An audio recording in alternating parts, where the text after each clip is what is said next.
Hello बच्चों, चलिए प्रश्न समझते हैं। हमारा प्रश्न है डीएनए एवं आरएनए के बीच पाए जाने वाले संरचनात्मक अंतर को लिखते हुए डीएनए के कार्यों का वर्णन कीजिए। आइए समझते हैं। बच्चों, सबसे पहले हम अपने प्रश्न की मुख्य अवधारणा को समझेंगे। मुख्य अवधारणा हमारे प्रश्न में पूछा गया है डीएनए तथा आरएनए में क्या रचनात्मक अंतर होते हैं और हमें डीएनए के कार्यों को भी बताना है। आइए लिखते हैं। डीएनए तथा आरएनए में संरचनात्मक अंतर समझना है हमें और हमें डीएनए के कार्यों को भी जानना है। डीएनए के कार्य आइए समझते हैं। जो एक तरफ हम डीएनए लिख लेंगे डीएनए और दूसरी तरफ आरएनए लिखेंगे आरएनए। आपको पता है डीएनए का पूरा नाम डीऑक्सी राइबो न्यूक्लिक अम्ल होता है और जो इसमें शर्करा पाई जाती उस शर्करा को डीऑक्सी राइबो शर्करा कहते हैं। आइए लिखें, इसमें शर्करा डीऑक्सी राइबोस प्रकार की होती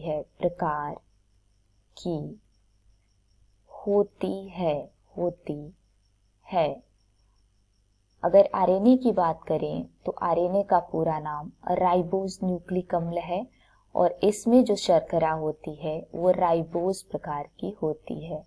इसमें शर्करा राइबोस प्रकार की होती है।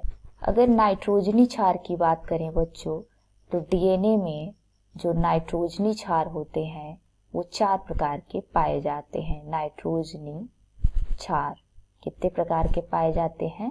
4 प्रकार के, और उनके नाम हैं एडेनिन, गुआनिन, साइटोसिन और थाइमिन। अगर आरएनए में बात करें तो इसमें भी जो नाइट्रोजनी क्षार होते हैं वो 4 प्रकार के ही पाए जाते हैं।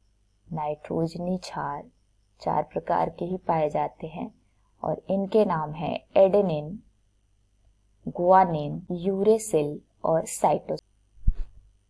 यानी कि आरएनए में थाइमिन के स्थान पर यूरेसिल पाया जाता है।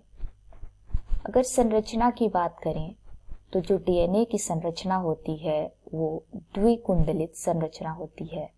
कैसी होती है? द्विकुंडलित संरचना डीएनए की होती है। और अगर आरएनए की बात करें तो जो आरएनए की संरचना होती है वो एकल श्रृंखला संरचना होती है। एकल श्रृंखला संरचना। तो ये आपने डीएनए और आरएनए में अंतर को समझा। अब हम डीएनए के कार्य को समझेंगे।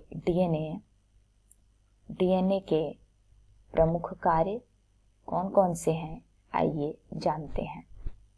डीएनए आनुवांशिक क्रियाओं का संचालन करता है। जो डीएनए का प्रमुख कार्य है वो आनुवांशिक क्रियाओं का संचालन करना है। दूसरा कार्य अगर डीएनए का देखें तो प्रोटीन संश्लेषण का नियंत्रण डीएनए के द्वारा होता है। प्रोटीन संश्लेषण का नियंत्रण कौन करता है बच्चों? डीएनए करता है। और तीसरा प्रमुख कार्य गुणसूत्रों का निर्माण डीएनए के द्वारा होता है। तो ये डीएनए के प्रमुख कार्य है। उम्मीद है आपको प्रश्न समझ में आ गया होगा। धन्यवाद।